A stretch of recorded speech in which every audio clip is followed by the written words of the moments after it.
وہ اس ویکینڈ پر بہت دنوں کے بعد کسی ریسٹورینٹ گیا تھا۔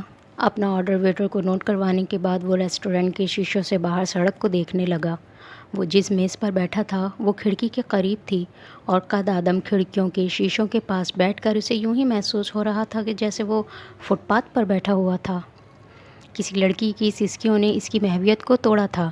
اس نے بے اختیار مڑ کر دیکھا۔ اس سے پچھلی میز پر ایک لڑکا اور لڑکی بیٹھے ہوئے تھے۔ لڑکی کسی بات پر روتے ہوئے سسکیاں لے رہی تھی اور ٹشو کے ساتھ اپنے آنسو پوچھ رہی تھی۔ لڑکا اس کے ہاتھ کو تھپ تھپاتے ہوئے شاید اسے تسلی دے رہا تھا۔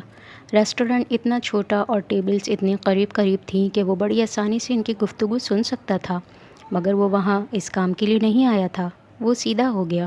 ناگواری کی ایک لہر سی اس کے اندر سے اٹھی تھی۔ اسے اس طرح کے تماشے اچھے نہیں لگتے تھے۔ اس کا موڈ خراب ہو رہا تھا۔ وہ وہاں سکون سے کچھ وقت گزارنے آیا تھا اور یہ سب کچھ اس کا دل اچاٹ ہونے لگا۔ وہ دونوں رشین تھے اور اسی زبان میں ایک دوسرے سے باتیں کر رہے تھے۔ وہ ایک بار پھر کھڑکی سے باہر دیکھنے لگا، مگر غیر محسوس طور پر اس کی سماعتیں ابھی بھی اس ہی سسکیوں کی طرف مرکوز تھیں۔ اس نے کچھ دیر بعد مڑ کر ایک بار پھر اس لڑکی کو دیکھا۔ اس بار اس کے مڑنے پر لڑکی نے بھی نظریں اٹھا کر اسے دیکھا۔ چند لمحوں کے لیے ان دونوں کی نظریں ملی تھیں اور وہ چند لمحے اس پر بہت بھاری گزرے تھے۔ اس کی آنکھیں متورم اور سرخ ہو رہی تھیں۔ اسے ایک دم ایک اور چہرہ یاد آیا، امامہ ہاشم کا چہرہ، اس کی متورم آنکھیں۔ ویٹر اس کا آرڈر لے کر آ چکا تھا اور وہ اسے سرو کرنے لگا۔ اس نے پانی کے چند گھونٹ پیتے ہوئے اپنے ذہن سے اس چہرے کو جھٹکنے کی کوشش کی۔ اس نے چند گہرے سانس لیے۔ ویٹر نے اپنا کام کرتے کرتے اسے غور سے دیکھا، مگر سالار کھڑکی سے باہر دیکھنے میں مصروف تھا۔ آج موسم بہت اچھا ہے اور میں یہاں اچھے لمحے گزارنے آیا ہوں، ایک اچھا کھانا کھانے آیا ہوں۔ اس کے بعد میں یہاں سے ایک فلم دیکھنے جاؤں گا۔ مجھے اس لڑکی کے بارے میں نہیں سوچنا چاہیے، کسی بھی طرح نہیں۔ وہ پاگل تھی، وہ بکواس کرتی تھی اور مجھے اس کے حوالے سے کسی قسم کا کوئی پچھتاوا نہیں ہونا چاہیے۔ مجھے کیا پتہ وہ کہاں گئی، کہاں مری۔ یہ سب اس نے خود کیا تھا۔ میں نے صرف مذاق کیا تھا اس کے ساتھ۔ وہ مجھ سے رابطہ کرتی تو میں اسے طلاق دے دیتا۔ لاشعوری طور پر خود کو سمجھاتے سمجھاتے ایک بار پھر اس کا پچھتاوا اس کے سامنے آنے لگا تھا۔ پیچھے بیٹھی ہوئی لڑکی کی سسکیاں اب اس کے دماغ میں نیزے کی طرح چبھ رہی تھیں۔ میں اپنی ٹیبل تبدیل کرنا چاہتا ہوں، اس نے بہت کھردرے انداز میں ویٹر کو مخاطب کیا۔ ویٹر حیران ہو گیا۔ کس لیے سر؟ یا تو ان دونوں کی ٹیبل تبدیل کر دو یا میری، اس نے ہاتھ کے اشارے سے کہا۔ ویٹر نے ایک نظر اس جوڑے کو دیکھا، پھر وہ سالار کا مسئلہ سمجھا یا نہیں، مگر اس نے کونے میں لگی ہوئی ایک ٹیبل پر سالار کو بٹھا دیا۔ سالار کو چند لمحوں کے لیے وہاں آ کر واقعی سکون ملا تھا۔ سسکیوں کی آواز اب وہاں نہیں آ رہی تھی، مگر اب اس لڑکی کا چہرہ بالکل اس کے سامنے تھا۔ چاولوں کا پہلا چمچ منہ میں ڈالتے ہی اس کی نظر اس لڑکی پر دوبارہ پڑی۔ وہ ایک بار پھر بدمزہ ہو گیا۔ اسے ہر چیز یکدم بے ذائقہ لگنے لگی۔ یہ یقیناً اس کی ذہنی کیفیت تھی، ورنہ وہاں کا کھانا بہت اچھا ہوتا تھا۔ انسان نعمتوں کا شکر ادا کر ہی نہیں سکتا۔ یہ میری زبان پر ذائقہ چکھنے کی حس ہے۔ یہ کتنی بڑی نعمت ہے کہ میں اگر کوئی چیز کھاتی ہوں تو میں اس کا ذائقہ محسوس کر سکتی ہوں، اچھا کھانا کھا کر خوشی محسوس کر سکتی ہوں۔ بہت سے لوگ اس نعمت سے بھی محروم ہوتے ہیں۔ اس کے کانوں میں ایک آواز گونجی تھی اور یہ شاید انتہا ثابت ہوئی۔ وہ کسی آتش فشاں کی طرح پھٹ پڑا۔ اس نے پوری قوت سے چمچ اپنی پلیٹ میں پٹخا اور بلند آواز میں دھاڑا، shut up, just shut up. Restaurant میں یکدم خاموشی چھا گئی۔ یو بچ، باسٹرڈ، جسٹ شٹ اپ۔ وہ اب اپنی سیٹ سے کھڑا ہو گیا تھا۔ اس کا چہرہ سرخ ہو رہا تھا۔ تم میرے ذہن سے نکل کیوں نہیں جاتی؟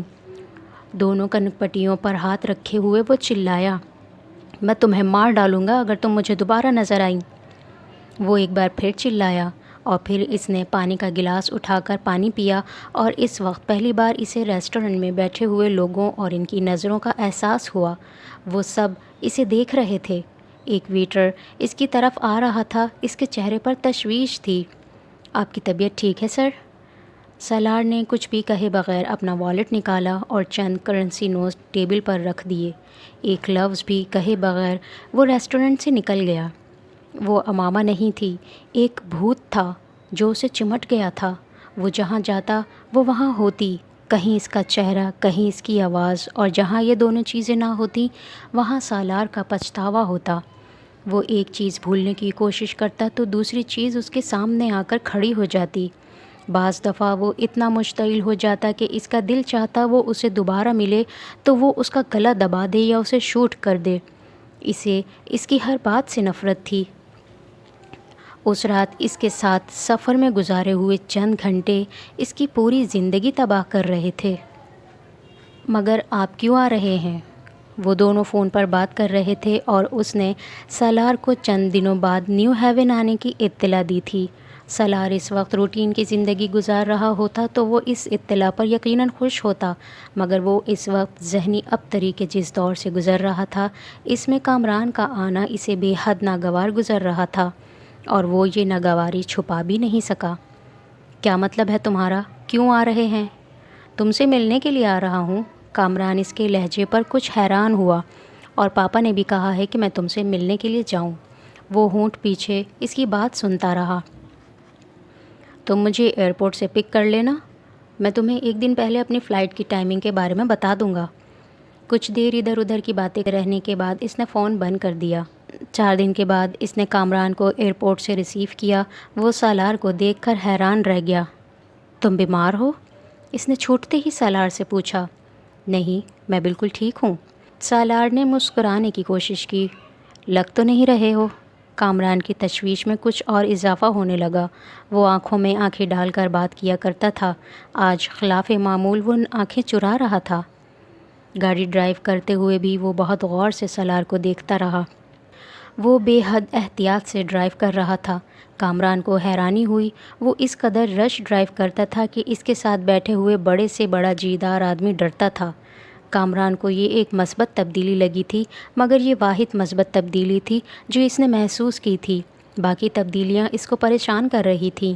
اسٹڈیز کیسی جا رہی ہے تمہاری؟ ٹھیک ہے۔ اسے سفر کے دوران بھی اسی طرح کے جواب ملتے رہے تھے۔ یہ اس کے اپارٹمنٹ کی حالت تھی جس نے کامران کے اضطراب کو اتنا بڑھایا تھا کہ وہ کچھ مشتعل ہو گیا تھا۔ یہ تمہارا اپارٹمنٹ ہے سالار؟ مائی گاڈ! سالار کے پیچھے اس کے اپارٹمنٹ میں داخل ہوتے ہی وہ چلا اٹھا تھا۔ سالار اپنی چیزوں کو جس طرح منظم رکھنے کا عادی تھا، وہ نظم و ضبط وہاں نظر نہیں آ رہا تھا۔ وہاں ہر چیز ابتر حالت میں نظر آ رہی تھی۔ جگہ جگہ اس کے کپڑے، جرابیں اور جوتے بکھرے پڑے تھے۔ کتابوں، اخباروں اور میگزینز کا بھی یہی حال تھا۔ کچن کی حالت سب سے بری تھی اور باتھ روم کی اس سے بھی زیادہ۔ کامران نے کچھ شوق کی حالت میں پورے اپارٹمنٹ کا جائزہ لیا۔ کتنے ماہ سے تم نے صفائی نہیں کی ہے؟ میں ابھی کر دیتا ہوں، سالار نے سرد مہری کے عالم میں چیزیں اٹھاتے ہوئے کہا۔ تم اس طرح رہنے کے عادی تو نہیں تھے، اب کیا ہوا ہے؟ کامران بہت پریشان تھا۔ کامران نے اچانک ایک میز پر سگریٹ کے ٹکڑوں سے بھری ایش ٹرے کے پاس جا کر سگریٹ کے ٹکڑوں کو سونگھنا شروع کر دیا۔ سالار نے چبھتی ہوئی تیز نظروں سے اپنے بڑے بھائی کو دیکھا، مگر کچھ کہا نہیں۔ کامران نے چند لمحوں کے بعد وہ ایش ٹرے نیچے پٹخ دیا۔ Salar, what are you up to this time? مجھے صاف صاف بتاؤ، مسئلہ کیا ہے؟ ڈرگز استعمال کر رہے ہو تم؟ نہیں، میں کچھ استعمال نہیں کر رہا۔ اس کے جواب نے کامران کو خاصا مشتعل کر دیا۔ وہ اسے کندھے سے پکڑ کر تقریباً کھینچتے ہوئے باتھ روم کے آئینے کے سامنے لے آیا۔ شکل دیکھو اپنی، ڈرگ ایڈکٹ والی شکل ہے یا نہیں؟ اور حرکتیں تو بالکل ہی ویسی ہی ہیں۔ دیکھو، نظریں اٹھاؤ، اپنا چہرہ دیکھو۔ وہ اب اسے کالر سے کھینچتے ہوئے کہہ رہا تھا۔ سالار آئینے میں اپنے آپ کو دیکھے بغیر بھی جانتا تھا کہ وہ اس وقت کیسا نظر آ رہا ہوگا۔ گہرے حلقوں اور بڑی ہوئی شیف کے ساتھ وہ کیسا نظر آ سکتا تھا؟ رہی سہی کسر ان محاسوں اور ہونٹوں پر جمی ہوئی پپڑیوں نے پوری کر دی تھی جو بے تحاشا کافی اور سگریٹ پینے کا نتیجہ تھے۔ محاسوں کی وجہ سے اس نے روز شیو کرنی بھی بند کر دی تھی۔ کچھ ناراضی کے عالم میں اس نے کامران سے اپنا کالر چھڑایا اور آئینے پر نظریں دوڑائے بغیر باتھ روم سے نکلنے کی کوشش کی، لعنت برس رہی ہے تمہاری شکل پر۔ لعنت وہ لفظ تھا جو کامران اکثر استعمال کیا کرتا تھا۔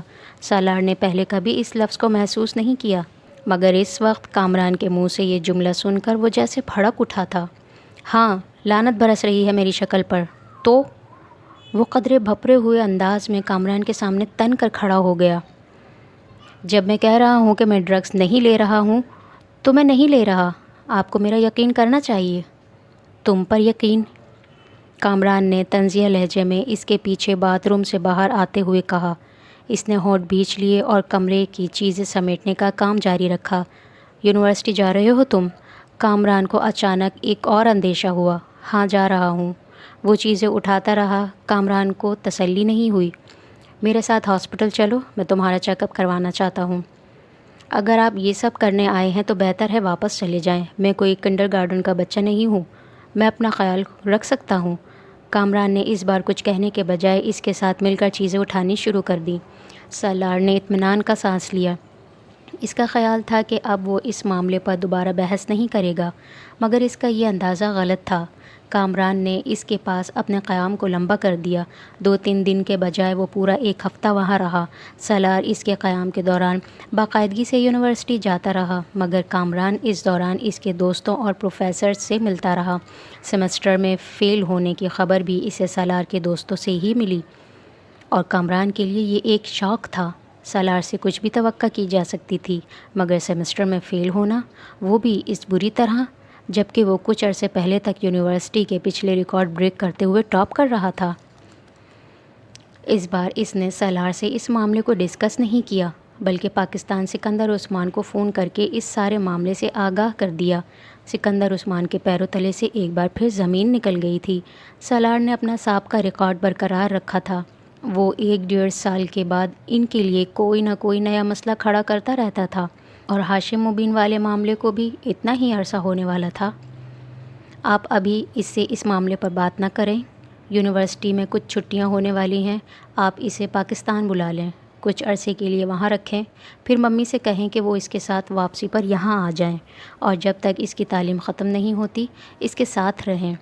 کامران نے سکندر عثمان کو سمجھایا۔ سکندر نے اس بار ایسا ہی کیا تھا۔ وہ بغیر بتائے چھٹیاں شروع ہونے سے پہلے ہی نیو ہیون پہنچ گئے۔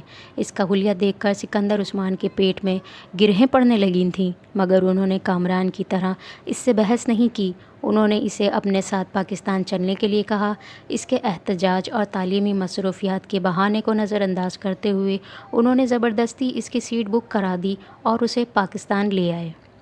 وہ رات 1 بجے پاکستان پہنچے۔ سکندر اور طیبہ سونے کے لیے چلے گئے۔ وہ اپنے کمرے میں آ گیا۔ وہ تقریباً 1.5 سال کے بعد اپنے کمرے کو دیکھ رہا تھا۔ سب کچھ ویسا ہی تھا جیسے وہ چھوڑ کر گیا تھا۔ کپڑے تبدیل کرنے کے بعد وہ لائٹ آف کر کے اپنے بیڈ پر لیٹ گیا۔ وہ فلائٹ کے دوران سوتا رہا تھا، اس لیے اس وقت اسے نیند محسوس نہیں ہو رہی تھی۔ شاید یہ جغرافیائی تبدیلی تھی جس کی وجہ سے وہ سو نہیں پا رہا تھا۔ میں واقعی آہستہ آہستہ بے خوابی کا شکار ہو جاؤں گا، اس نے تاریکی میں کمرے کی چھت کو گھورتے ہوئے کہا۔ کچھ دیر اسی طرح بیڈ پر کروٹیں بدلتے رہنے کے بعد وہ اٹھ بیٹھا۔ کمرے کی کھڑکیوں کی طرف جاتے ہوئے اس نے پردوں کو ہٹایا۔ اس کی کھڑکیوں کے پار وسیع سائیڈ لان کے دوسری طرف ہاشم مبین کا گھر نظر آ رہا تھا۔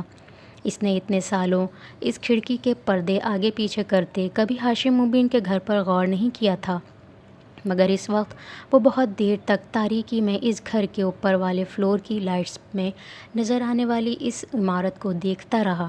بہت ساری باتیں اسے یکدم یاد آنے لگی تھیں۔ اس نے پردے ایک بار پھر برابر کر دیے۔ وسیم کے گھر والوں کو امامہ کا پتہ چلا؟ اس نے اگلے دن ناصرہ کو بلا کر پوچھا۔ ناصرہ نے اسے کچھ عجیب سی نظروں سے دیکھا۔ نہیں جی، کہاں پتہ چلا؟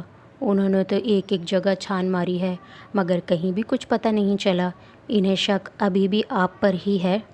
سلمہ بی بی تو بہت گالیاں دیتی ہیں آپ کو۔ سالار اسے دیکھتا رہا۔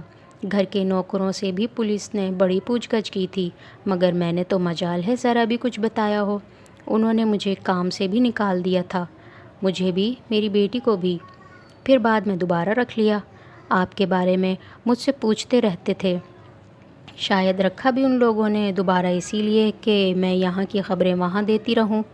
میں بھی آئیں بائیں شائع کر کے ٹال دیتی ہوں۔ وہ بات کو کہاں سے کہاں لے جا رہی تھی۔ سالار نے فوراً مداخلت کی۔ پولیس ابھی بھی ڈھونڈ رہی ہے؟ ہاں جی، ابھی بھی تلاش کر رہے ہیں۔ مجھے زیادہ تو پتہ نہیں، وہ لوگ ہر چیز چھپاتے ہیں نوکروں سے، امامہ بی بی کی بات بھی نہیں کرتے ہمارے سامنے، مگر پھر بھی کبھی کبھار کوئی اڑتی اڑتی خبر مل جاتی ہے ہمیں۔ سالار صاحب، کیا آپ کو بھی امامہ بی بی کا پتہ نہیں ہے؟ ناصرہ نے بات کرتے کرتے اچانک اس سے پوچھا۔ مجھے کیسے پتہ ہو سکتا ہے؟ سالار نے ناصرہ کو گھورا۔ ایسے ہی پوچھ رہی ہوں جی، آپ کے ساتھ ان کی دوستی تھی، اس لیے میں نے سوچا شاید آپ کو پتہ ہو۔ وہ جو ایک بار آپ نے میرے ہاتھ کچھ کاغذات بھجوائے تھے، وہ کس لیے تھے؟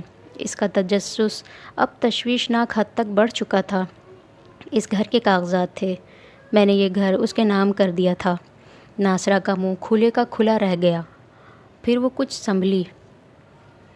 پر جی، یہ گھر تو سکندر صاحب کے نام پر ہے۔ ہاں، مگر یہ مجھے تب پتہ نہیں تھا۔ یہ بات تم نے ان لوگوں کو بتائی ہے کہ تم یہاں سے کوئی کاغذ لے کے اس کے پاس گئی تھی؟ ناصرہ نے کانوں کو ہاتھ لگائے۔ توبہ کریں جی، میں نے کیوں بتانا تھا؟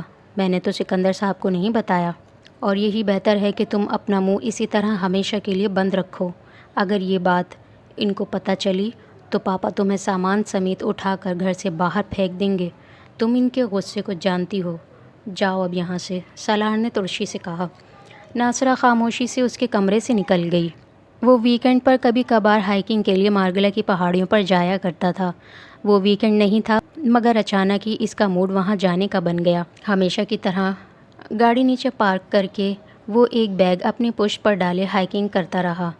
واپسی کا سفر اس نے تب شروع کیا جب سائے لمبے ہونے لگے۔ وہ اندازہ کر سکتا تھا کہ اسے اپنی گاڑی تک پہنچنے میں 2 گھنٹے لگیں گے۔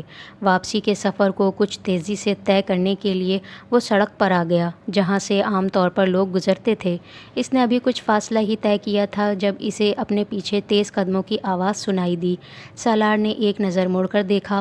وہ 2 لڑکے تھے جو اس سے کافی پیچھے تھے مگر بہت تیزی سے آگے آ رہے تھے۔ سالار نے گردن واپس موڑ لی اور اسی طرح اپنا نیچے کا سفر جاری رکھا۔ اسے اپنے حلیے سے وہ لڑکے مشکوک نہیں لگے تھے۔ جینز اور شرٹس میں ملبوس ان کا حلیہ عام لڑکوں جیسا تھا، مگر پھر چلتے چلتے اسے یکدم کوئی اپنے بالکل عقب میں محسوس ہوا۔ وہ برق رفتاری سے پلٹا اور ساکت ہو گیا۔ ان دونوں لڑکوں کے ہاتھ میں ریوالور تھے اور وہ اس کے سامنے بالکل کھڑے تھے۔ اپنے ہاتھ اوپر کرو ورنہ ہم تمہیں شوٹ کر دیں گے، ان میں سے ایک نے بلند آواز میں کہا۔ سالار نے بے اختیار اپنے ہاتھ اوپر اٹھا دیے۔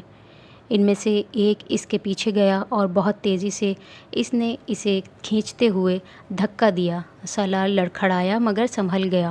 ادھر چلو۔ سالار نے کسی قسم کی مزاحمت کیے بغیر اس طرف جانا شروع کر دیا جہاں وہ اسے سڑک سے ہٹانا چاہتے تھے تاکہ کوئی یکدم وہاں آ نہ جائے۔ ان میں سے ایک تقریباً اسے دھکیلتے ہوئے اس راستے سے ہٹا کر جھاڑیوں اور درختوں کے بہت اندر لے گیا۔ گھٹنوں کے بل بیٹھو، ایک نے درستی سے کہا۔ سالار نے خاموشی سے اس کے حکم پر عمل کیا۔ وہ جانتا تھا کہ وہ لوگ اس سے چیزیں چھینیں گے اور پھر اسے چھوڑ دیں گے، اور وہ ایسا کوئی کام نہیں کرنا چاہتا تھا جس پر وہ دونوں مشتعل ہو کر اسے نقصان پہنچاتے۔ ان میں سے ایک اس کے پیچھے گیا اور اس نے اس کی پشت پر لٹکا ہوا چھوٹا سا بیگ اتار لیا۔ اس بیگ میں ایک کیمرہ، چند film roll, battery, telescope, first aid, wallet, پانی کی بوتل اور چند کھانے کی چیزیں تھیں۔ جس لڑکے نے بیگ اتارا تھا وہ بیگ کھول کر اندر موجود چیزوں کا جائزہ لیتا رہا۔ پھر اس نے والیٹ کھول کر اس کے اندر موجود کرنسی نوٹ اور کریڈٹ کارڈ کا جائزہ لیا۔ اس کے بعد اس نے بیگ میں سے ٹیشو کا پیکٹ نکال لیا اور پھر فرسٹ ایڈ کٹ بھی نکال لی۔ اب تم کھڑے ہو جاؤ، اس لڑکے نے تحکمانہ انداز میں کہا۔ سالار اس طرح ہاتھ سر سے اوپر اٹھائے کھڑے ہو گیا۔ اس لڑکے نے اس کی پشت پر جا کر اس کے شارٹس کی جیبوں میں ہاتھ ڈال کر انہیں ٹٹولا اور اس میں موجود گاڑی کی چابی نکال لی۔ گڈ، کار ہے؟ سالار کو پہلی بار کچھ تشویش ہوئی۔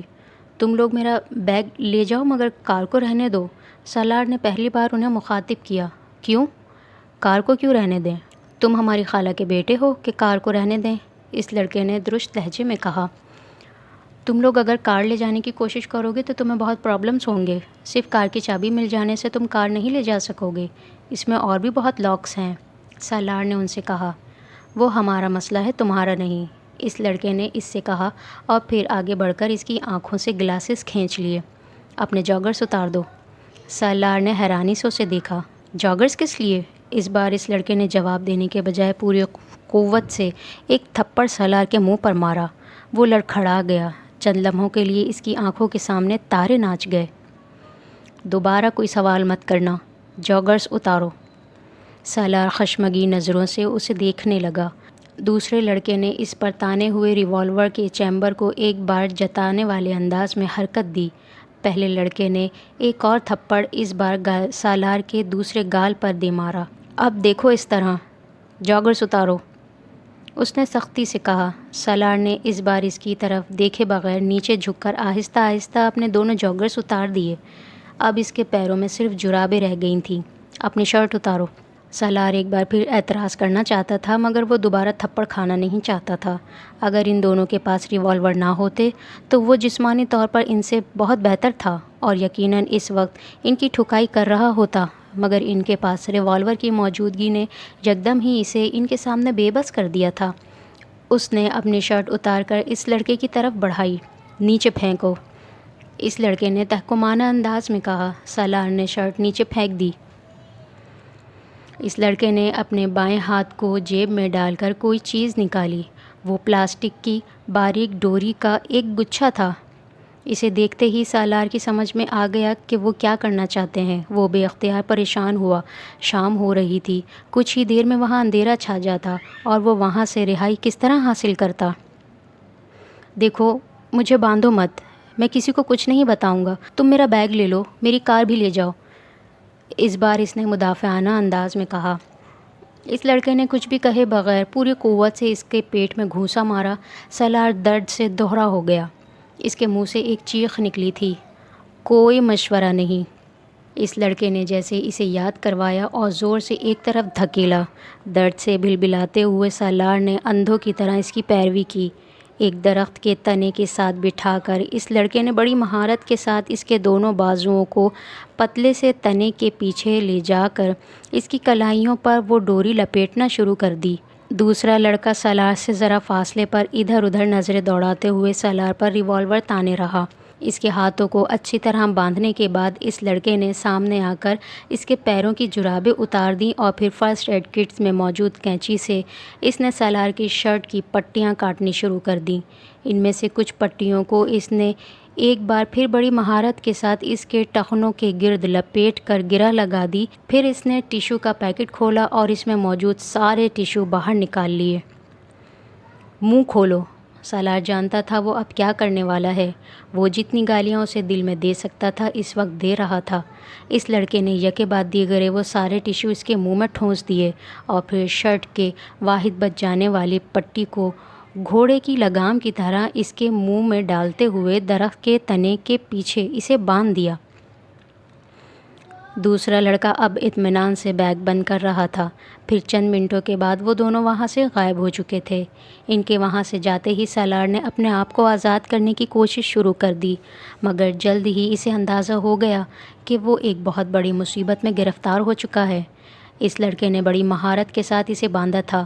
وہ صرف ہلنے جلنے کی کوشش سے خود کو آزاد نہیں کر سکتا تھا، نہ ہی ڈوری ڈھیلی کر سکتا تھا۔ وہ ڈوری اس کی حرکت کرنے پر اس کے گوشت کے اندر گھستی ہوئی محسوس ہو رہی تھی۔ اس کی حالت اس وقت بے حد خراب تھی۔ وہ نہ کسی کو آواز دے سکتا تھا، نہ دوسرے طریقے سے خود اپنی طرف کسی کو متوجہ کر سکتا تھا۔ اس کے ارد گرد قدادم جھاڑیاں تھیں اور شام کے ڈھلتے سایوں میں ان جھاڑیوں میں اس کی طرف کسی کا متوجہ ہو جانا کوئی معجزہ ہی ہو سکتا تھا۔ اس کے جسم پر اس وقت لباس کے نام پر صرف گھٹنوں سے کچھ نیچے تک لٹکنے والی برمودا شارٹس کے علاوہ اور کچھ بھی نہیں تھا، اور شام ہونے کے ساتھ ساتھ خنکی بڑھ رہی تھی۔ گھر میں کوئی یہ نہیں جانتا تھا کہ وہ ہائیکنگ کے لیے آیا ہوا ہے، اور جب گھر نہ پہنچنے پر اس کی تلاش شروع ہوگی تب بھی یہاں اس تاریکی میں درختوں اور جھاڑیوں کے درمیان بندھے ہوئے اس کے وجود تک نہیں پہنچ سکتے تھے۔ آدھے گھنٹے کی جدوجہد کے بعد جب اپنے پیروں کے گرد موجود پٹیوں کو ڈھیلا کرنے اور پھر انہیں کھولنے میں کامیاب ہوا، اس وقت سورج مکمل غروب ہو چکا تھا۔ اگر چاند نہ نکلا ہوتا تو شاید وہ اپنے ہاتھ پاؤں اور ارد گرد کے ماحول کو بھی نہ دیکھ پاتا۔ اکا دکا گزرنے والی گاڑیوں اور لوگوں کا شور اب نہ ہونے کے برابر تھا۔ اس کے ارد گرد جھینگروں کی آوازیں گونج رہی تھیں اور وہ گردن سے کمر تک اپنی پشت پر درخت کے تنے کی وجہ سے آنے والی رگڑ اور خراشوں کو بخوبی محسوس کر سکتا تھا۔ درخت کے دوسری طرف اس کے ہاتھوں کی کلائیوں میں موجود ڈوری اب اس کے گوشت میں اتری ہوئی تھی۔ وہ ہاتھوں کو مزید حرکت دینے کے قابل نہیں رہا تھا۔ وہ کلائیوں سے اٹھتی ٹیسیں برداشت نہیں کر پا رہا تھا۔ اس کے منہ کے اندر موجود ٹشوز اب گل چکے تھے اور ان کے گلنے کی وجہ سے وہ منہ میں لگام کی طرح کسی ہوئی پٹی کو حرکت دینے لگا تھا، مگر وہ گلے سے آواز نکالنے میں اب بھی بری طرح ناکام تھا، کیونکہ وہ ان گلے ہوئے ٹشوز کو نہ نگل سکتا تھا نہ اگل سکتا تھا۔ وہ اتنے زیادہ تھے کہ وہ انہیں چنگم کی طرح چبانے میں بھی ناکام تھا۔ اس کے جسم پر کپ کپی طاری ہو رہی تھی۔ وہ صبح تک اس حالت میں وہاں یقیناً ٹھٹر کر مر جاتا اگر خوف یا کسی زہریلے کیڑے کے کاٹنے سے نہ مرتا تو۔ اس کے جسم پر اب چھوٹے چھوٹے کیڑے رینگ رہے تھے اور بار بار وہ اسے کاٹ رہے تھے۔ وہ اپنی برہنہ ٹانگوں پر چلنے اور کاٹنے والے کیڑوں کو جھٹک رہا تھا، مگر باقی جسم پر رینگنے والے کیڑوں کو جھٹکنے میں ناکام تھا، اور وہ نہیں جانتا تھا کہ ان چھوٹے کیڑوں کے بعد اسے اور کن کیڑوں کا سامنا کرنا پڑے گا، اور اگر وہاں بچھو اور سانپ ہوتے تو۔ وقت گزرنے کے ساتھ ساتھ اس کی حالت مزید خراب ہو رہی تھی۔ آخر یہ سب میرے ساتھ کیوں ہوا ہے؟ آخر میں نے کیا کیا ہے؟ وہ بے چارگی سے سوچنے میں مصروف تھا۔ اور میں یہاں مر گیا تو میری لاش تک دوبارہ کسی کو نہیں ملے گی۔ کیڑے مکوڑے اور جانور مجھے کھا جائیں گے۔ اس کی حالت غیر ہونے لگی۔ ایک عجیب طرح کے خوف نے اسے اپنی گرفت میں لے لیا۔ تو کیا میں اس طرح مروں گا یہاں، اس حالت میں، بے لباس، بے نشان؟ گھر والوں کو پتہ تک نہیں ہوگا میرے بارے میں؟ کیا میرا انجام یہ ہونا ہے؟ اس کے دل کی دھڑکن رکنے لگی۔ اسے اپنی موت سے یکدم خوف آیا، اتنا خوف کہ اسے سانس لینا مشکل لگنے لگا۔ اسے یوں لگا جیسے موت اس کے سامنے اس سے چند قدم کے فاصلے پر کھڑی ہو، اس کے انتظار میں، یہ دیکھنے کہ وہ کس طرح سسک سسک کر مرتا ہے۔ وہ درد کی پرواہ کیے بغیر ایک بار پھر اپنی کلائیوں کی ڈوری کو توڑنے یا ڈھیلی کرنے کی کوشش کرنے لگا۔ اس کے بازو شل ہونے لگے۔ 15 منٹ بعد اس نے ایک بار پھر اپنی جدوجہد چھوڑ دی، اور اس وقت اسے احساس ہوا کہ اس کے منہ کی پٹی ڈھیلی ہو گئی تھی۔ وہ گردن کو ہلاتے ہوئے اسے منہ سے نکال سکتا تھا۔ اس کے بعد اس نے ٹیشوز نکال دیے تھے۔ اگلے کئی منٹ وہ گہرے سانس لیتا رہا، پھر وہ بلند آواز میں اپنی مدد کے لیے آوازیں نکالنے لگا، اتنی بلند آواز میں جتنی وہ کوشش کر سکتا تھا۔ اس کا انداز بالکل یزدانی تھا۔ آدھے گھنٹے تک مسلسل آوازیں دیتے رہنے کے بعد اس کی ہمت اور گلا دونوں جواب دے گئے۔ اس کا سانس پھول رہا تھا، یوں جیسے وہ کئی میل دوڑتا رہا ہو، مگر اب بھی کوئی اس کی مدد کے لیے نہیں آیا تھا۔ کلائی کے زخم اب اس کے لیے ناقابل برداشت ہو رہے تھے، اور کیڑے اب اس کے چہرے اور گردن پر بھی کاٹ رہے تھے۔ وہ نہیں جانتا تھا یکدم اسے کیا ہوا، بس وہ بلند آواز میں بچوں کی طرح پھوٹ پھوٹ کر رونے لگا۔ وہ زندگی میں پہلی بار بری طرح رو رہا تھا۔ شاید زندگی میں پہلی بار اسے اپنی بے بسی کا احساس ہو رہا تھا، اور اس وقت درخت کے اس تنے کے ساتھ بندھے سسکتے ہوئے اسے احساس ہوا کہ وہ مرنا نہیں چاہتا ہے۔ وہ موت سے اسی طرح خوفزدہ ہو رہا تھا جس طرح نیو ہیون میں ہوا تھا۔ وہ نہیں جانتا تھا وہ کتنی دیر اسی طرح بے بسی کے عالم میں بلند آواز میں روتا رہا، پھر اس کے آنسو خشک ہونے لگے۔ شاید وہ اتنا تھک چکا تھا کہ اب رونا بھی اس کے لیے ممکن نہیں رہا تھا۔ نڈھال سا ہو کر اس نے درخت کے تنے سے سر ٹکاتے ہوئے آنکھیں بند کر لیں۔ اس کے کندھوں اور بازوؤں میں اتنا درد ہو رہا تھا کہ اسے لگ رہا تھا کہ وہ کچھ دیر میں مفلوج ہو جائیں گے، پھر وہ کبھی انہیں حرکت نہیں دے سکے گا۔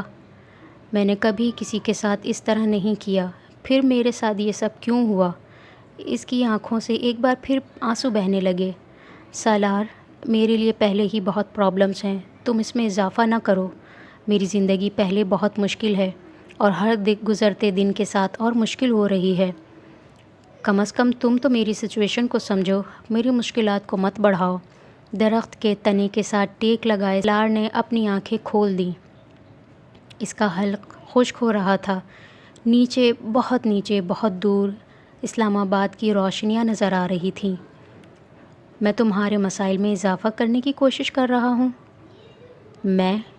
مائی ڈیئر اماما، میں تو تمہاری مدد میں گھل رہا ہوں، تمہارے مسائل ختم کرنے کی کوشش کر رہا ہوں۔ تم خود سوچو، میرے ساتھ رہ کر تم کتنی اچھی اور محفوظ زندگی گزار سکتی ہو۔ سالار نے اپنے ہونٹ بھینچ لیے۔ سالار، مجھے طلاق دے دو، بھرائی ہوئی لجاجت آمیز آواز۔ سویٹ ہارٹ، تم کورٹ میں جا کر لے لو، جیسا کہ تم کہہ چکی ہو۔ وہ اب چپ چاپ خود سے بہت دور نظر آنے والی روشنیوں کو دیکھ رہا تھا۔ کوئی اس کے سامنے جیسے آئینہ لے کر کھڑا ہو گیا تھا، جس میں وہ اپنا عکس دیکھ سکتا تھا اور اپنے ساتھ ساتھ کسی اور کا بھی۔ میں نے اماما کے ساتھ صرف مذاق کیا تھا، وہ بڑبڑایا۔ میں اسے کوئی تکلیف پہنچانے کا ارادہ نہیں رکھتا تھا۔ اسے اپنے الفاظ کھوکھلے لگے۔ وہ پتہ نہیں کس کو وضاحت دینے کی کوشش کر رہا تھا۔ بہت دیر تک وہ اسی طرح اسلام آباد کی روشنیوں کو دیکھتا رہا، پھر اس کی آنکھیں دھندلانے لگیں۔ میں مانتا ہوں مجھ سے کچھ غلطیاں ہو گئیں۔ اس بار اس کی آواز بھرائی ہوئی سرگوشی تھی۔ میں نے جانتے بوجھتے اس کے لیے مسائل کھڑے کرنے کی کوشش کی۔ میں نے اسے دھوکہ دیا، مگر مجھ سے غلطی ہو گئی اور مجھے پچھتاوا بھی ہے۔ میں جانتا ہوں میرے طلاق نہ دینے سے اور جلال کے بارے میں جھوٹ بول دینے سے اسے بہت زیادہ پریشانی کا سامنا کرنا پڑا ہوگا۔ مجھے واقعی پچھتاوا ہے اس سب کے لیے، مگر اس کے علاوہ تو میں نے کسی اور کو کبھی دھوکہ نہیں دیا، کسی کے لیے پریشانی کھڑی نہیں کی۔ وہ ایک بار پھر رونے لگا۔ میرے خدا، اگر ایک بار میں یہاں سے بچ گیا، میں یہاں سے نکل گیا، تو میں اماما کو ڈھونڈوں گا، میں اسے طلاق دے دوں گا، میں جلال کے بارے میں بھی اسے سچ بتا دوں گا۔ بس ایک بار آپ مجھے یہاں سے جانے دیں۔ وہ اب پھوٹ پھوٹ کر رو رہا تھا۔ پہلی بار اسے احساس ہو رہا تھا کہ اماما نے اس کے طلاق دینے سے انکار پر کیا محسوس کیا ہوگا۔ شاید اسی طرح اس نے بھی اپنے ہاتھ بندھے ہوئے محسوس کیے ہوں گے، جس طرح وہ کر رہا تھا۔ وہاں بیٹھے ہوئے پہلی بار وہ اماما کی بے بسی، خوف اور تکلیف کو محسوس کر سکتا تھا۔ اس نے جلال انصر کی شادی کے بارے میں اس سے جھوٹ بولا تھا، اور اس کے جھوٹ پر اماما کے چہرے کے تاثر اسے اب بھی یاد تھے۔ اس وقت وہ اس تاثر سے بے حد محظوظ ہوا تھا۔ وہ اسلام آباد سے لاہور تک تقریباً پوری رات روتی رہی تھی، اور وہ بے حد مسرور تھا۔ وہ اس وقت اس کی ذہنی اور جذباتی کیفیت کا اندازہ کر سکتا تھا۔ اس اندھیری رات میں اس گاڑی میں سفر کرتے ہوئے اسے اپنے آگے اور پیچھے کچھ بھی نظر نہیں آ رہا ہوگا۔ واحد پناہ گاہ جس کا وہ سوچ کر نکلی تھی، وہ جلال انصر کا گھر تھا، اور سالار سکندر نے اسے وہاں جانے نہیں دیا۔ وہ رات کے اس پہر وہاں اعصاب میں اترنے والی تاریکی میں بیٹھ کر ان اندیشوں اور خوف کا اندازہ کر سکتا تھا جو اس رات اماما کو رلا رہے تھے۔ مجھے افسوس ہے، مجھے واقعی افسوس ہے، لیکن میں کیا کر سکتا ہوں؟ اگر وہ مجھے دوبارہ ملی تو میں اس سے ایکسکیوز کر لوں گا، میں جس حد تک ممکن ہوا اس کی مدد کروں گا، مگر اس وقت تو میں کچھ بھی نہیں کر سکتا۔ اگر میں نے کبھی کوئی نیکی کی ہے تو اس کے بدلے رہائی دلا دے۔ او گاڈ، پلیز پلیز پلیز۔ اس نے بہتے ہوئے آنسوؤں کے ساتھ اپنی نیکیاں گننے کی کوشش کی جنہیں وہ گنوا سکے۔ اس وقت پہلی بار اس پر یہ ہولناک انکشاف ہوا کہ اس نے زندگی میں اب تک کوئی نیکی نہیں کی تھی، کوئی نیکی جسے وہ اس وقت اللہ کے سامنے پیش کر کے اس کے بدلے میں رہائی مانگتا۔ ایک اور خوف نے پھر اس کو اپنی گرفت میں لے لیا تھا۔ اس نے زندگی میں کبھی خیرات نہیں کی تھی، اور وہ اس پر یقین نہیں رکھتا تھا۔ وہ ہوٹلز اور ریسٹورنٹ میں ٹپ خوش دلی سے دیا کرتا تھا، مگر کبھی کسی فقیر کے ہاتھ پھیلانے پر اس نے اسے کچھ نہیں دیا۔ اسکول کالج میں مختلف کاموں کے لیے جب فنڈ جمع ہوتے تب بھی وہ ٹکٹس خریدنے یا بیچنے سے صاف انکار کر دیتا۔ میں چیریٹی پر یقین نہیں رکھتا۔ اس کی زبان پر روکھے انداز میں صرف ایک ہی جملہ ہوتا، میرے پاس اتنی فالتو رقم نہیں ہے کہ میں ہر جگہ لٹاتا پھروں۔ اس کا یہ رویہ نیو ہیون میں بھی جاری تھا۔ یہ سب صرف چیریٹی تک ہی محدود نہیں تھا، وہ چیریٹی کے علاوہ بھی کسی کی مدد کرنے پر یقین نہیں رکھتا تھا۔ اسے کوئی لمحہ یاد نہیں آیا کہ جب اس نے کسی کی مدد کی ہو۔ صرف امامہ کی مدد کی تھی، اور اس مدد کے بعد بھی اس نے جو کچھ کیا تھا اس کے بعد وہ اسے نیکی نہیں سمجھ سکتا تھا۔ وہ عبادت کرنے کا بھی عادی نہیں تھا۔ شاید بچپن میں اس نے چند بار سکندر کے ساتھ عید کی نماز پڑھی ہو، مگر وہ بھی عبادت سے زیادہ ایک رسم تھی۔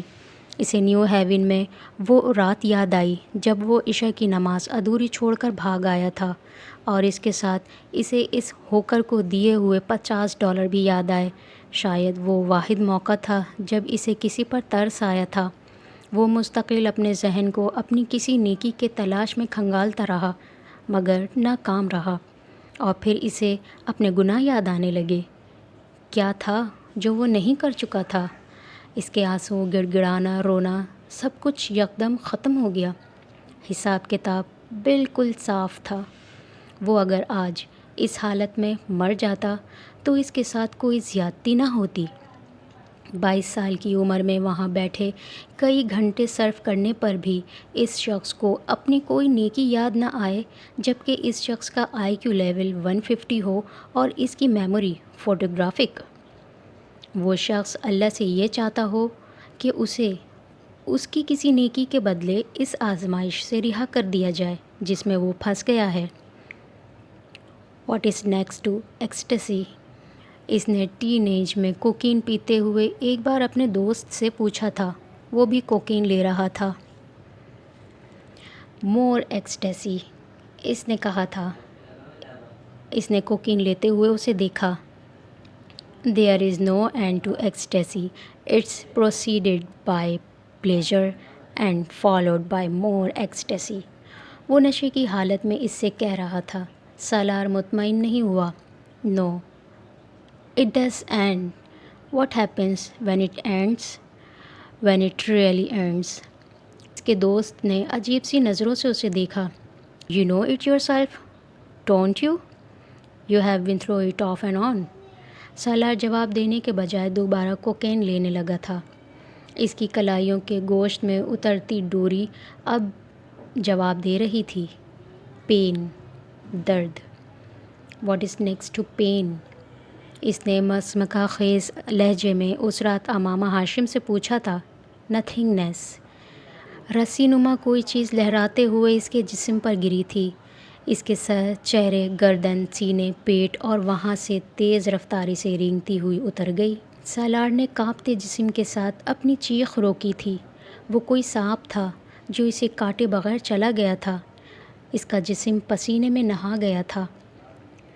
اس کا جسم اب جاڑے کے مریض کی طرح تھر تھر کانپ رہا تھا۔ نتھنگنیس۔ آواز بالکل صاف تھی۔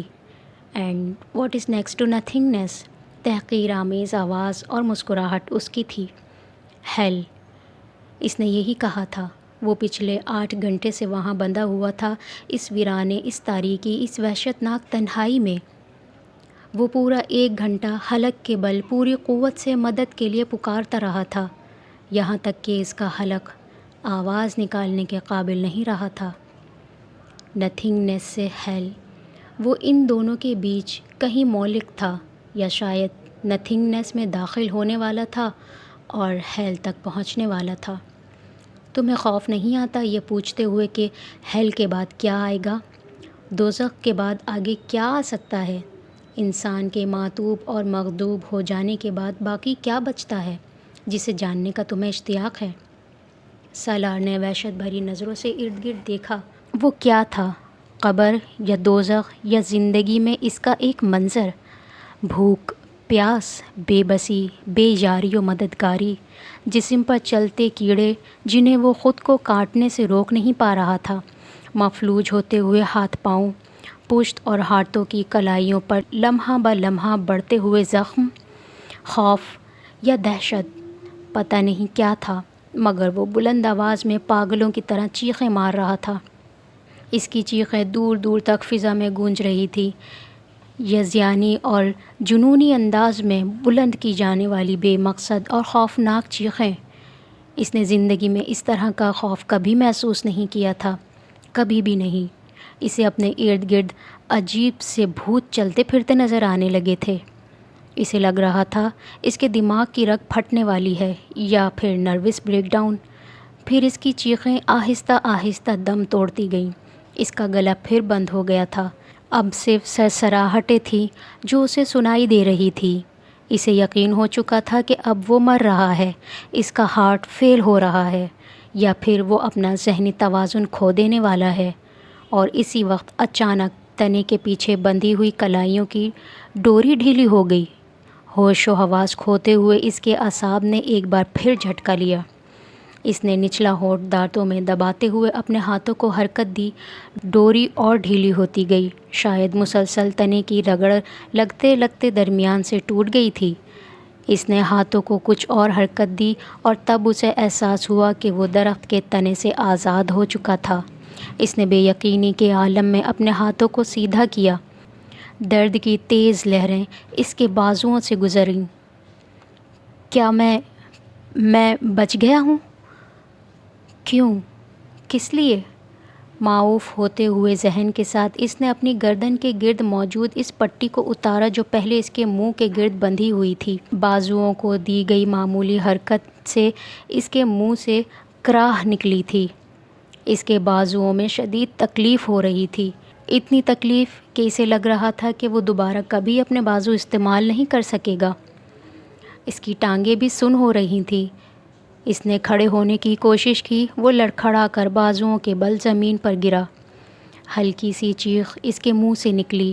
اس نے دوسری کوشش ہاتھوں اور گھٹنوں کے بل کی۔ اس بار وہ کھڑا ہونے میں کامیاب ہو گیا۔ وہ دونوں لڑکے اس کے جاگرز اور گھڑی بھی لے جا چکے تھے۔ اس کی جرابیں وہیں کہیں پڑی تھیں۔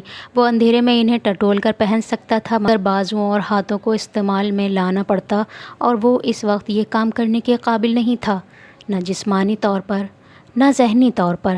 وہ اس وقت صرف وہاں سے نکل جانا چاہتا تھا، ہر قیمت پر۔ اندھیرے میں ٹھوکریں کھاتا، جھاڑیوں میں الجھتا، خراشیں لیتا، وہ کسی نہ کسی طرح اس راستے پر آ گیا تھا جس راستے سے وہ دونوں ہٹا کر اسے وہاں لے آئے تھے۔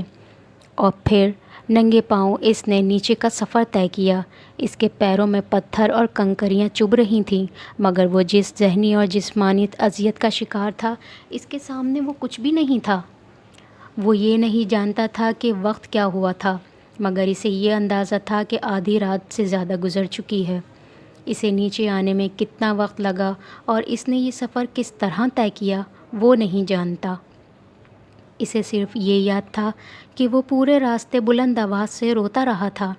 اسلام آباد کی سڑکوں پر آ کر اسٹریٹ لائٹس کی روشنی میں بھی اس نے اپنے حلیے کو دیکھنے کی کوشش نہیں کی، نہ ہی کہیں رکنے کی خواہش کی، نہ ہی کسی سے مدد لینے کی۔ وہ اسی طرح روتا ہوا لڑکھڑاتے قدموں کے ساتھ اس سڑک کے کنارے فٹ پاتھ پر چلتا رہا۔ وہ پولیس کی ایک پیٹرولنگ کار تھی جس نے سب سے پہلے اسے دیکھا تھا اور اس کے پاس آ کر رک گئی۔ اندر موجود کانسٹیبل اس کے سامنے نیچے اترے اور اسے روک لیا۔ وہ پہلی بار ہوش و حواس میں آیا تھا، مگر اس وقت بھی وہ اپنی آنکھوں سے بہتے ہوئے آنسوؤں پر قابو پانے میں ناکام تھا۔ وہ لوگ اب اس سے پوچھ گچھ کر رہے تھے، مگر وہ کیا جواب دیتا؟ اگلے 15 منٹ میں وہ ایک ہاسپٹل میں تھا جہاں اسے فرسٹ ایڈ دی گئی۔ وہ اس سے اس کے گھر کا پتہ پوچھ رہے تھے، مگر اس کا گلا بند تھا۔ وہ انہیں کچھ بھی بتانے کے قابل نہیں تھا۔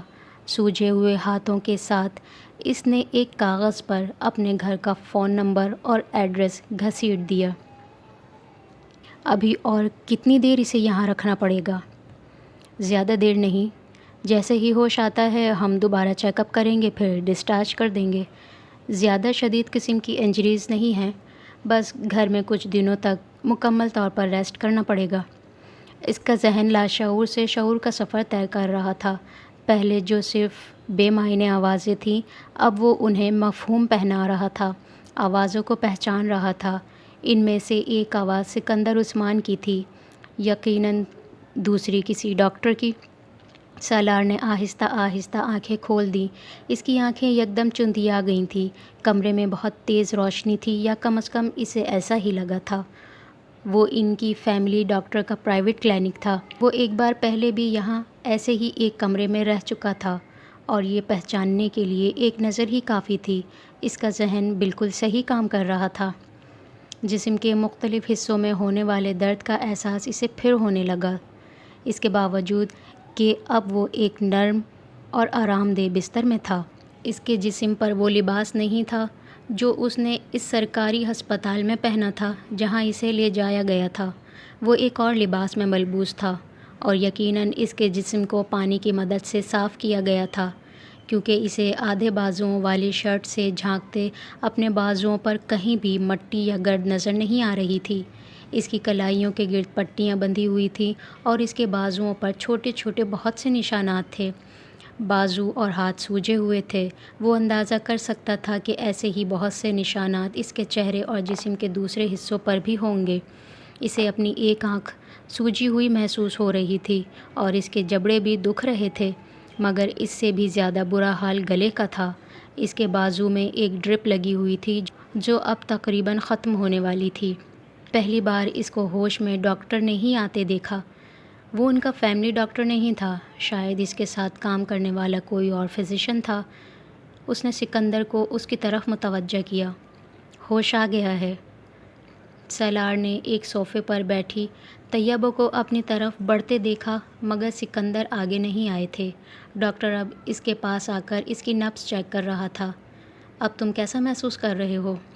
سالار جواب میں کچھ کہنا چاہتا تھا مگر اس کے حلق سے آواز نہیں نکل سکی۔ وہ صرف منہ کھول کر رہ گیا۔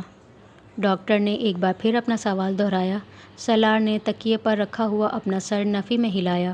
بولنے کی کوشش کرو۔ ڈاکٹر شاید پہلے ہی اس کے گلے کے پرابلم کے بارے میں جانتا تھا۔ سالار نے ایک بار پھر نفی میں سر ہلا دیا۔ ڈاکٹر نے نرس کے ہاتھ میں پکڑی ہوئی ٹرے سے ایک ٹارچ نما آلہ اٹھایا۔ منہ کھولیں۔ سالار نے دکھتے جبڑوں کے ساتھ اپنا منہ کھول دیا۔ ڈاکٹر کچھ دیر اس کے حلق کا معائنہ کرتا رہا، پھر اس نے ٹارچ بند کر دی۔ گلے کا تفصیلی چیک اپ کرنا پڑے گا، اس نے مڑ کر سکندر عثمان کو بتایا۔ پھر اس نے ایک رائٹنگ پیڈ اور پین سالار کی طرف بڑھایا۔ نرس تب تک اس کے بازو میں لگی ڈرپ اتار چکی تھی۔ اٹھ کر بیٹھو اور بتاؤ کیا ہوا ہے گلے کو۔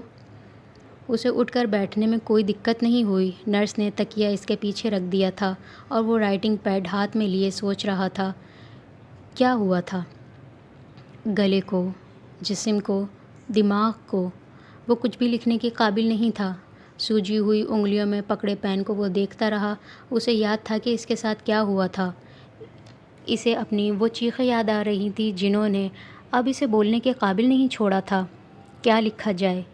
یہ کہ مجھے ایک پہاڑ پر ساری چیزیں چھین کر باندھ دیا گیا تھا، یا پھر یہ کہ مجھے چند گھنٹوں کے لیے زندہ قبر میں اتار دیا گیا تھا تاکہ مجھے سوالوں کا جواب مل جائے۔ What is next to ecstasy? وہ سفید صاف کاغذ کو دیکھتا رہا، پھر اس نے مختصر تحریر میں اپنے ساتھ ہونے والا واقعہ تحریر کر دیا۔ ڈاکٹر نے رائٹنگ پیڈ پکڑ کر ایک نظر ان 7-8 جملوں پر ڈالی اور پھر اسے سکندر عثمان کی طرف بڑھا دیا۔ آپ کو چاہیے کہ فوری طور پر پولیس سے رابطہ کریں تاکہ کار برآمد کی جا سکے۔ پہلے ہی کافی دیر ہو گئی ہے، پتہ نہیں وہ گاڑی کہاں سے کہاں لے جا چکے ہوں گے۔ ڈاکٹر نے ہمدردانہ انداز میں مشورہ دیا۔ سکندر نے رائٹنگ پیڈ پر ایک نظر ڈالی۔ ہاں، میں پولیس سے کانٹیکٹ کرتا ہوں۔ پھر کچھ دیر ان دونوں کے درمیان اس کے گلے کے چیک اپ کے سلسلے میں بات ہوتی رہی۔ پھر ڈاکٹر نرس کے ہمراہ باہر نکل گیا۔ اس کے باہر نکلتے ہی سکندر عثمان نے ہاتھ میں پکڑا ہوا رائٹنگ پیڈ سالار کے سینے پر دے مارا۔ یہ جھوٹ کا پلندہ اپنے پاس رکھو۔ تم کیا سمجھتے ہو کہ اب میں تمہاری کسی بھی بات پر اعتبار کروں گا؟ کبھی بھی نہیں۔ سکندر بے حد مشتعل تھے۔ یہ بھی تمہارا کوئی نیا ایڈونچر ہوگا، خودکشی کی کوئی نئی کوشش؟ وہ کہنا چاہتا تھا فار گاڈ سیک ایسا نہیں ہے، مگر وہ گونگوں کی طرح ان کا چہرہ دیکھتا رہا۔ میں کیا کہوں ڈاکٹر سے کہ اس کو عادت ہے ایسے تماشوں اور ایسی حرکتوں کی؟ یہ پیدا ہی ان کاموں کے لیے ہوا ہے۔ سالار نے سکندر کو کبھی اس حد تک مشتعل نہیں دیکھا تھا۔ شاید وہ واقعی اب اس سے تنگ آ چکے تھے۔ طیبہ خاموشی سے پاس کھڑی تھی۔ ہر نیا سال ایک نیا تماشا، ایک نئی مصیبت، آخر تمہیں پیدا کر کے کیا گناہ کر بیٹھے ہیں ہم؟ سکندر عثمان کو یقین تھا یہ بھی اس کے کسی نئے ایڈونچر کا حصہ تھا۔ جو لڑکا 4 بار خود کو مارنے کی کوشش کر سکتا تھا، اس کے ہاتھ پاؤں پر موجود ان زخموں کو کوئی ڈکیتی قرار نہیں دے سکتا تھا، وہ بھی اس صورت میں جب اس واقعے کا کوئی گواہ نہیں تھا۔ سالار کو شیر آیا والی کہانی یاد آئی۔ بعض کہانیاں واقعی سچی ہوتی ہیں۔ وہ بار بار جھوٹ بول کر اب اپنا اعتبار گنوا چکا تھا۔ شاید وہ سب کچھ ہی گنوا چکا تھا، اپنی عزت، خود اعتمادی، غرور، فخر، ہر چیز وہ کسی پاتال میں پہنچ گیا تھا۔ کوئی نیا ڈرامہ کیے بغیر بڑے دن گزر گئے تھے تمہیں، تو تم نے سوچا ماں باپ کو کیوں محروم رکھوں، انہیں خوار اور ذلیل کیے بڑا عرصہ ہو گیا ہے، اب نئی تکلیف دینی چاہیے۔ ہو سکتا ہے سکندر یہ ٹھیک کہہ رہا ہو، آپ پولیس کو گاڑی کے بارے میں اطلاع تو دیں۔ اب طیبہ رائٹنگ پیڈ پر لکھی ہوئی تحریر پڑھنے کے بعد سکندر سے کہہ رہی تھی، یہ ٹھیک کہہ رہا ہے؟ کبھی آج تک ٹھیک کہا ہے اس نے؟ مجھے اس بکواس کے ایک لفظ پر بھی یقین نہیں ہے۔ تمہارا یہ بیٹا کسی دن مجھے اپنی کسی حرکت کی وجہ سے پھانسی پر چڑھا دے گا اور تم کہہ رہی ہو پولیس کو اطلاع دوں، اپنا مذاق بنواؤں۔ کار کے ساتھ بھی کچھ نہ کچھ کیا ہوگا اس نے، بیچ دی ہوگی یا کہیں پھینک آیا ہوگا۔ وہ اب اسے واقعی گالیاں دے رہے تھے۔ اس نے کبھی انہیں گالیاں دیتے ہوئے نہیں سنا تھا، وہ صرف ڈانٹا کرتے تھے اور وہ ان کی ڈانٹ پر بھی مشتعل ہو جایا کرتا تھا۔ چاروں بھائیوں میں وہ واحد تھا جو ماں باپ کی ڈانٹ سننے کا بھی روادار نہیں تھا، اور اس سے بات کرتے ہوئے سکندر بڑے محتاط ہوا کرتے تھے کیونکہ وہ کسی بھی بات پر مشتعل ہو جایا کرتا تھا۔ مگر آج پہلی بار سالار کو ان کی گالیوں پر بھی غصہ نہیں آیا تھا۔ وہ اندازہ کر سکتا تھا کہ اس نے انہیں کس حد تک زج کر دیا ہے۔ وہ پہلی بار اس بیڈ پر بیٹھے اپنے ماں باپ کی حالت کو سمجھنے کی کوشش کر رہا تھا۔ کیا چیز تھی جو انہوں نے اسے نہیں دی تھی؟ اس کے منہ سے نکلنے سے پہلے اس کی ہر فرمائش پوری کر دینے کے عادی تھے، اور وہ اس کے بدلے میں انہیں کیا دیتا رہا تھا؟ کیا دے رہا تھا؟ ذہنی اذیت، پریشانی، تکلیف۔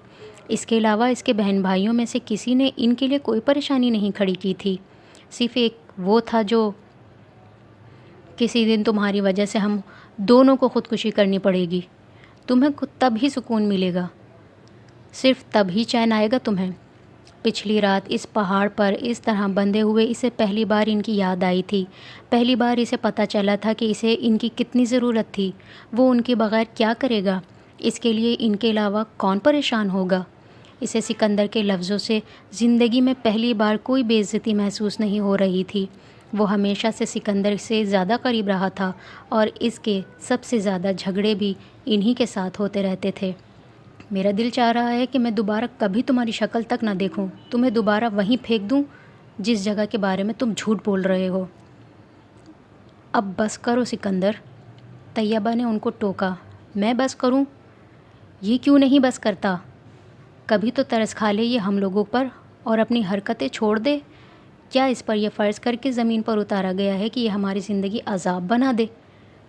سکندر طیبہ کی بات پر مزید مشتعل ہو گئے۔ ابھی وہ پولیس والے بیان لینے آ جائیں گے جنہوں نے اسے سڑک پر پکڑا تھا، یہ بکواس پیش کریں گے ان کے سامنے کہ اس بیچارے کو کسی نے لوٹ لیا ہے۔ اچھا تو یہ ہوتا کہ اس بار واقعی کوئی اسے لوٹتا اور اسے پہاڑ سے نیچے پھینک دیتا تاکہ میری جان چھوٹ جاتی۔ سالار بے اختیار سکسکنے لگا۔ سکندر اور طیبہ بھونچکا رہ گئے۔ اپنے دونوں ہاتھ جوڑے رو رہا تھا۔ وہ زندگی میں پہلی بار اسے روتا دیکھ رہے تھے اور وہ بھی ہاتھ جوڑے۔ وہ کیا کر رہا تھا؟ کیا چاہ رہا تھا؟ کیا بتا رہا تھا؟ سکندر عثمان بالکل ساکت تھے۔ طیبہ اس کے قریب بیڈ پر بیٹھ گئیں۔ انہوں نے سالار کو اپنے ساتھ لگاتے ہوئے تھپکنے کی کوشش کی۔ وہ بچوں کی طرح ان سے لپٹ گیا۔ اس کی پائنتی کی طرف کھڑے سکندر عثمان کو اچانک احساس ہوا کہ شاید اس بار وہ جھوٹ نہیں بول رہا، شاید اس کے ساتھ واقعی کوئی حادثہ ہوا تھا۔ وہ طیبہ کے ساتھ لپٹا ننھے بچوں کی طرح ہچکیوں سے رو رہا تھا۔ طیبہ اسے چپ کراتے کراتے خود بھی رونے لگی۔ وہ چھوٹی چھوٹی باتوں پر تو کیا بڑی بڑی باتوں پر بھی رونے کا عادی نہیں تھا۔ پھر آج کیا ہوا تھا کہ اس کے آنسو نہیں رک رہے تھے؟ اس سے دور کھڑے سکندر عثمان کے دل کو کچھ ہونے لگا۔